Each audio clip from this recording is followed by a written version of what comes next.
बहुत समय पहले अयोध्या के साम्राज्य में राजा दशरथ न्यायप्रिय, पराक्रमी और धर्मनिष्ठ शासक के रूप में प्रसिद्ध थे। वे प्रजा के दुख दर्द को अपना मानते और सदैव सत्य के मार्ग पर चलने वाले राजा थे। परंतु एक दुर्भाग्यपूर्ण क्षण ने उनके जीवन की दिशा ही बदल दी। एक ऐसा क्षण जिसकी छाया उनके जीवन पर अंत तक बनी रही। इसी काल में श्रवण कुमार नाम का एक अत्यंत आज्ञाकारी, सेवा भाव से भरा युवक अपने अंधे माता पिता के साथ वन वन भटक कर उनकी इच्छा पूरी कर रहा था। उसके माता पिता तीर्थ यात्रा करना चाहते थे, इसलिए श्रवण कुमार उन्हें कांधे पर बैठाकर तीर्थों की यात्रा करवाता था।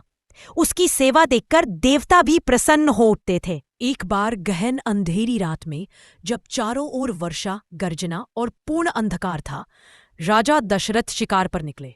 वे धनुष बाण की बड़ी कुशल धावक थे और शब्दवेद नामक कला में निपुण थे, जहां केवल आवाज सुनकर लक्ष्य को भेदा जाता है। इसी दौरान श्रवण कुमार नदी के तट पर अपने माता पिता के लिए पानी भरने गया। जैसे ही घड़ा पानी में डाला, छप की आवाज हुई। दशरथ को लगा कि कोई जंगली जानवर पानी पीने आया है। आवाज के आधार पर उन्होंने निशाना साधा और बाण छोड़ दिया। बाण सही जगह जाकर लगा, पर लक्ष्य जानवर नहीं बल्कि वही श्रवण कुमार था। जब दशरथ दौड़कर वहां पहुंचे, उन्होंने देखा कि बाण श्रवण कुमार के सीने में लगा है। युवक पीड़ा में था, पर उसने धैर्य नहीं छोड़ा। उसने कहा, राजन, मेरा अपराध नहीं, पर मेरे माता पिता अंधे हैं। कृपया उन्हें पानी पहुंचा दीजिए, वे मेरा इंतजार कर रहे होंगे। दशरथ का हृदय पश्चाताप से भर उठा। उन्होंने पानी का घड़ा लेकर अंधे माता पिता के समक्ष जाकर घटना का वर्णन किया। जैसे ये दुखद समाचार उन तक पहुंचा, वे विलाप करने लगे। उनकी दुनिया जैसे उजड़ गई। श्रवण कुमार के पिता ने रोते हुए कहा, राजा दशरथ, तुमने हमारे जीवन का सहारा छीन लिया। जिस प्रकार आज हम अपने बेटे के वियोग का असहनीय दुख झेल रहे हैं, उसी प्रकार तुम भी अपने सबसे प्रिय पुत्र के वियोग से तड़पोगे, पर उसे पा नहीं सकोगे। उनके शब्दों में पीड़ा थी, पर वही शब्द आगे चलकर श्राप बन गए। दशरथ उस दिन टूट चुके थे।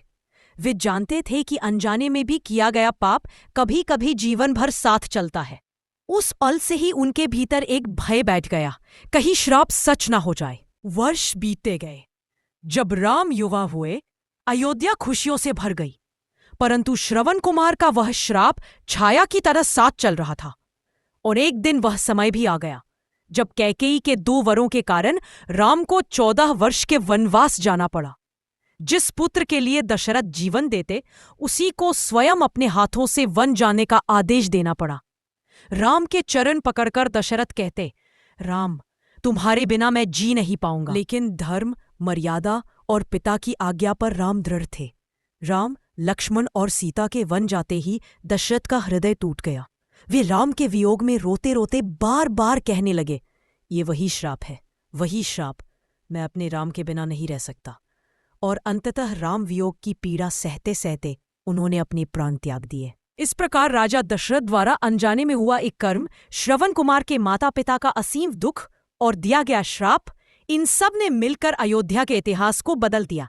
यह कथा सिखाती है कि हृदय की पीड़ा से निकले हुए शब्द भी कभी कभी नियति बन जाते हैं, और किसी भी कर्म, चाहे वह अनजाने में क्यों न हुआ हो, का फल अवश्य मिलता है।